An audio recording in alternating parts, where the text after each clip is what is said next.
मुख्यमंत्री डॉक्टर मोहन यादव की अध्यक्षता में मंगलवार को हुई मध्य प्रदेश कैबिनेट की बैठक में महत्वपूर्ण प्रस्तावों को मंजूरी दी गई। बैठक के बाद लोक निर्माण मंत्री राकेश सिंह ने कैबिनेट के फैसलों की जानकारी दी।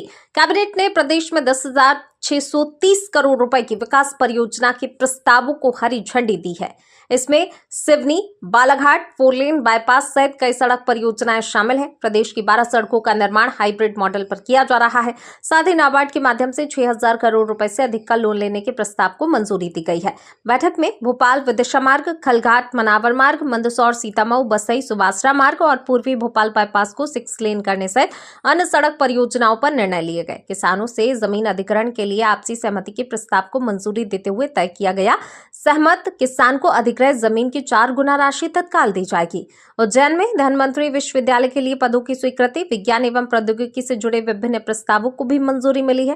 बैठक में किसानों से जुड़े मुद्दों पर चर्चा हुई। 20 अगस्त से फार्मर आईडी बनाने का काम शुरू हो चुका है और अब अधिकारी किसानों के पास जाकर फार्मर आईडी बनाएंगे।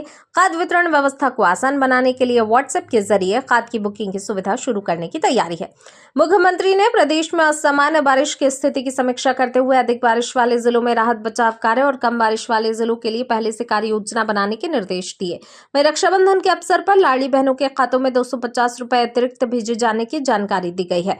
मुख्यमंत्री ने एशियन गेम्स में भारत का प्रतिनिधित्व करने वाले मध्य प्रदेश के 32 खिलाड़ियों को बधाई दी है। विदिशा के विभोर जैन की प्रधानमंत्री नरेंद्र मोदी से हुई मुलाकात को भी प्रदेश के लिए गौरव का विषय बताया गया। आज की कैबिनेट में माननीय मुख्यमंत्री जी ने अभी माननीय प्रधानमंत्री जी ने मध्य प्रदेश में जो वे युवा जिन्होंने स्टार्टअप के माध्यम से एक नया इतिहास रचा है अंतरिक्ष के क्षेत्र में, उनसे मुलाकात की है। उसमें मध्य प्रदेश के विदिशा के रहने वाले श्री विभोर जैन भी उसमें शामिल हैं। विभोर जैन की स्टार्टअप कंपनी व्योमिक वो भी अंतरिक्ष में सैटेलाइट लॉन्च करने की तैयारी कर रही है। ये मध्य प्रदेश के लिए भी गौरव की बात है और इसलिए माननीय मुख्यमंत्री जी ने इसके लिए शुभकामनाएं भी दी हैं और ऐसे युवाओं को आगे बढ़ने के लिए सरकार उनके साथ खड़ी है, ये प्रेरणा भी दी है। हम सभी देख रहे हैं कि मानसून कहीं अधिक बारिश कहीं कम बारिश और ये असमानता परेशानी में भी डाल रही है।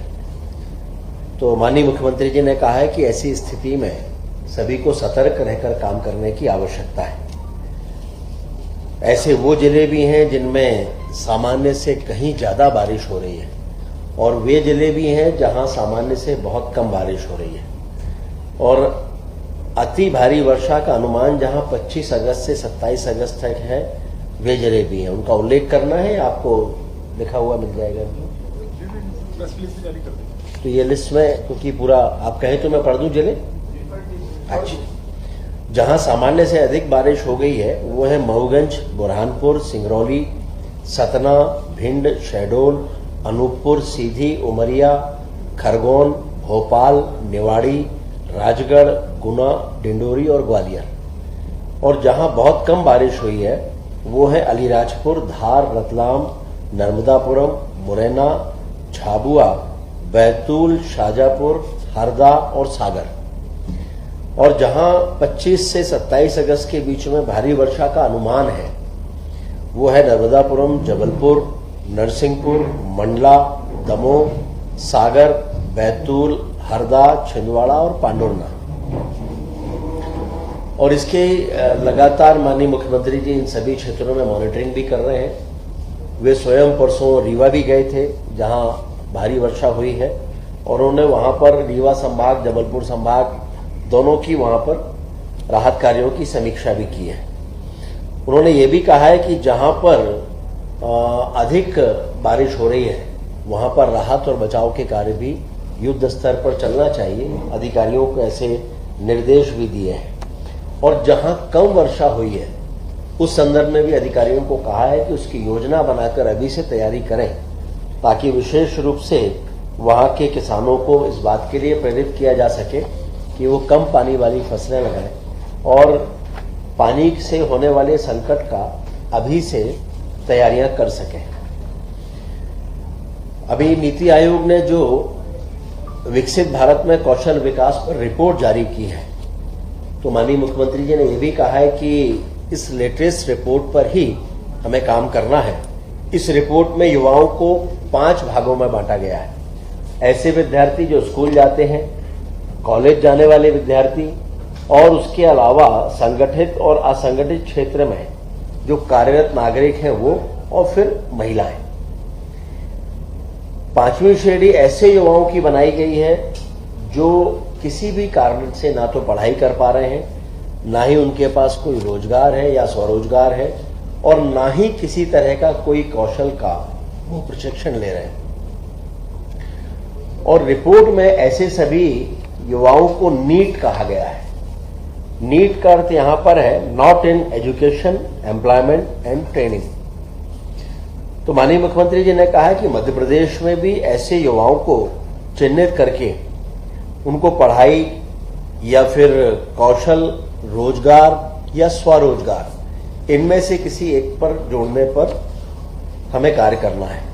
और इसके लिए उन्होंने एक वर्किंग ग्रुप बनाने की भी बात की है, जिसमें उच्च शिक्षा विभाग, स्कूल शिक्षा विभाग, तकनीकी शिक्षा विभाग, कौशल विकास विभाग, खेल और युवा कल्याण विभाग, इनका एक वर्किंग ग्रुप बनाकर ठोस रणनीति बनाई जाए, ये भी माननीय मुख्यमंत्री जी ने निर्देश दिए हैं।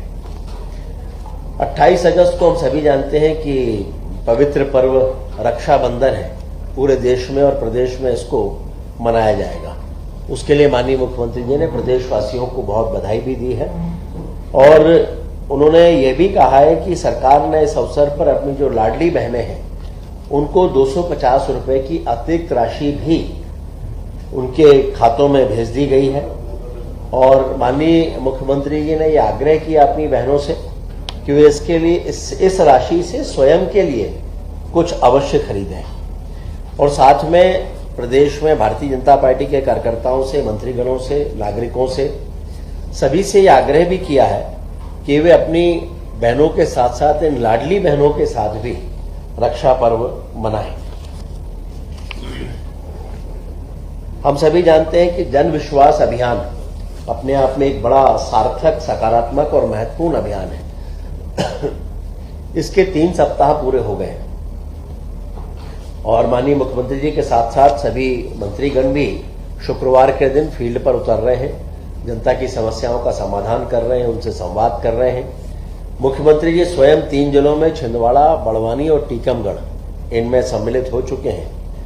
इस बार चूंकि रक्षाबंधन का पर्व 28 अगस्त यानी शुक्रवार को है और उसके अगले शुक्रवार को 4 सितंबर को जन्माष्टमी का पर्व है, तो माननीय मुख्यमंत्री जी ने यह कहा है कि चूंकि दोनों पर्व पड़ जाएंगे तो इसलिए रक्षाबंधन के अगले दिन और ऐसे ही जन्माष्टमी के दूसरे दिन यानी 28 के बदले 29 को और 4 के बदले 5 सितंबर को ये जन विश्वास अभियान का कार्यक्रम किया जाएगा और सभी मंत्रीगण इसके अनुसार ही अपने कार्यक्रम निर्धारित करें, यह भी निर्देश उन्होंने दिए हैं। मध्य प्रदेश में निवेश को लेकर जो माननीय मुख्यमंत्री जी ने पहल की थी उसके बहुत सार्थक परिणाम सामने आ रहे हैं। पिछले 2 महीने में पीथमपुर में औद्योगिक निवेश की बड़ी महत्वपूर्ण सौगातें मिली हैं। इसमें आदित्य टेक्नोफैब प्राइवेट लिमिटेड की भारतीय रेलवे के लिए उन्होंने एकदम मॉडर्न फाउंड्री का शुभारंभ किया है।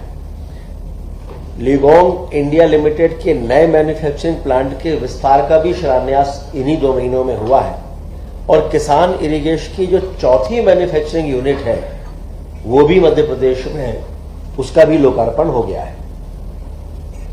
इसी प्रकार अगस्त महीने में पीथमपुर के स्मार्ट इंडस्ट्रियल पार्क में 850 करोड़ रुपए की निवेश की 2 अत्याधुनिक इकाइयों का भी शुभारंभ हो गया है। ग्वालियर में टेलीकॉम मैन्युफैक्चरिंग जोन में 5000 करोड़ रुपए से अधिक के निवेश प्रस्ताव और माननीय मुख्यमंत्री जी ने अहमदाबाद में जो निवेश संवाद किया था उसमें 8635 करोड़ रुपए के निवेश के प्रस्ताव भी प्राप्त हुए हैं।